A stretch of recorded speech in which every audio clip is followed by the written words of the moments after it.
আসসালামু আলাইকুম ভিউয়ার্স, আপনাদের মনে আছে কিনা আমরা একদম সাদা রেসার কবুতরের বাচ্চা উঠাবো বলছিলাম। এই যে এই সেটের একটা বাচ্চা হলো সাদা আসছে, সুন্দর মাশাআল্লাহ, তাও হেলদি বাচ্চাটা। আর এই বাচ্চাটার হেলথ ভালো হয়নি, আমরা স্যাটিসফাইড না আর কি। তো দেখেন, সাদা তো একটা পাইলাম। আচ্ছা, এবার সেম আরেক সেটের একটা বাচ্চা পুরোপুরি সাদা আসছে।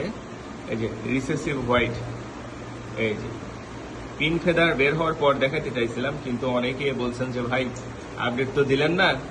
এই যে আপডেট, আপনাদের মনে আছে কিনা একটা সুন্দর ভিডিও করছিলাম এই কবুতরগুলো হাতে নিয়ে। আর আপনাদের মনে আছে কিনা মেন যে সাদা রেস খেলা নন নিয়ে একটা ভিডিও করছিলাম, তাও গত বছর আর কি। তো দেখেন, যেভাবে বলছি সেভাবে করছি, আর তার রেজাল্ট আপনাদের সামনে। তো কবুতরগুলো এই প্রথম বাচ্চা উঠাইলো। তো জোড়ায় জোড়ায় আসলে সাদা হবে না, হইতেও পারে জোড়ায় জোড়ায়, আবার ওই প্যারেন্টসের মতো কালারও আসতে পারে। এই তো আমাদের এক পিস সাদা হইলেই, বাচ্চা হইলেই আমরা কাজ করতে পারতাম, সেখানে দুই সেট থেকে একটা করে বাচ্চা পাইলাম। তো এগুলো কিন্তু ভিউয়ার্স রিসেসিভ হোয়াইট। আপনারা যে গ্রিজেল কবুতরকে যে হোয়াইট বলেন, সেই হোয়াইট না, কিন্তু এটা একদম রিসেসিভ হোয়াইট। আমরা অনেকে এটাকে আমরা পিওর হোয়াইট বলি যেটা। আচ্ছা, আমি আরেকটা এক্সাম্পল দিচ্ছি আপনাদের, যে অনেক সময় আমরা অ্যাসেট বেস গ্রিজেল কিছু কবুতরকে সাদা ভেবে ভুল করে বসি। তো ভিউয়ার্স, এই দেখেন, এখানে একটা কবুতর, এটাকে সাদা ভেবে অনেকে ভুল করেন। যখন এই অ্যাশরেডের এই ফেদারগুলো, এটা তো basic colour ash red, basic colour blue হয়, যাই হোক, এরকম ফেদারগুলো যখন হলো কম থাকে, কবুতরকে দেখে অনেকে হোয়াইট ভাবতে পারেন, কিন্তু না, এটা হোয়াইট না। দেখেন, ওর পেটের নিচে একটা সাদা বাচ্চা আছে, এটা কিন্তু পুরোপুরি হোয়াইট না। এই যে ব্লু এর সাথে পেয়ার করছি, এইটা গ্র্যান্ড ডটার 828, এটা গ্র্যান্ডসন ক্যাভেন্ডিশ সাদা নটটা। তো দেখেন, সেম নরের মতো বাচ্চা হয়েছে। এই বাচ্চাটা এখন যে কেউ দেখলে বলবে যে সাদা কবুতরের বাচ্চা, কিন্তু এই সাদা আর ওই সাদার পার্থক্য আছে।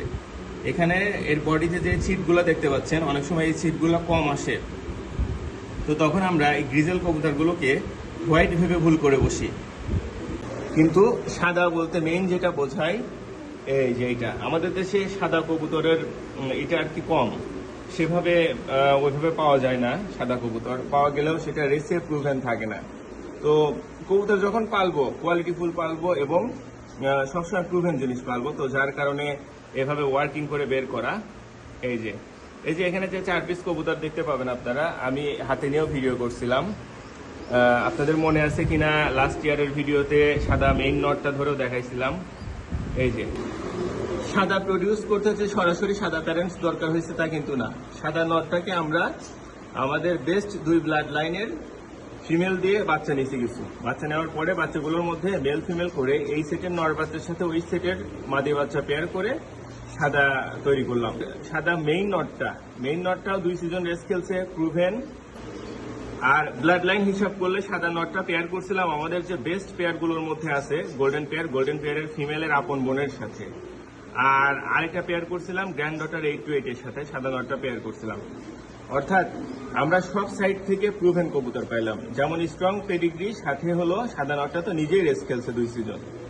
তো যাই হোক ভিউয়ার্স, এইটার আপডেট অনেকে চাইছিলেন, বাচ্চাগুলো বড় হইলে অনেক সুন্দর দেখা যাবে, পুরোপুরি সাদা হবে, সাথে তো সব সাইড থেকে প্রুভেন এবং শেপ সুন্দর হইলে আলহামদুলিল্লাহ। তো আল্লাহর অশেষ রহমতে ফাইনালি আমরা সফলতার দেখা পাইলাম কিছুটা এই সাদা প্রজেক্টের। আমি আপনাদের আগেও বলছি যে কালার জেনেটিক্স কিন্তু কোনো গাল গল্প না। কালার জেনেটিক্স আমার নিজের মন গড়া কাহিনী না। এগুলো পৃথিবীর সব কবুতরের জন্য সেম, সবার কবুতরের জন্য সেম। আপনাদের মানে কিসের সাথে কি পেয়ার করলে ভালো হবে সেইটা না, আপনাদের টার্গেট রাখতে হবে যে আমরা এইটা প্রডিউস করব, তাই ওই জিনিসটা করতে কি কি লাগবে সেই অনুযায়ী আগানো লাগবে। আমি যখন এই কবুতরগুলো দিয়ে, এই পাইট কবুতরগুলোর ছবি ভিডিও পোস্ট করে বলছিলাম এখান থেকে সাদা বাচ্চা পাবো, অনেকে ভুল বুঝছিলেন যে হয়তো পাইট জোড়া দিয়ে সাদা বাচ্চা হয়।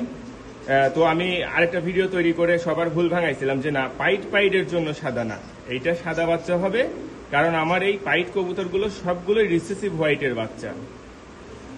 তো দেখেন, এই যে আল্লাহর অশেষ রহমতে আমাদের চোখের সামনে এখন সাদা বাচ্চা।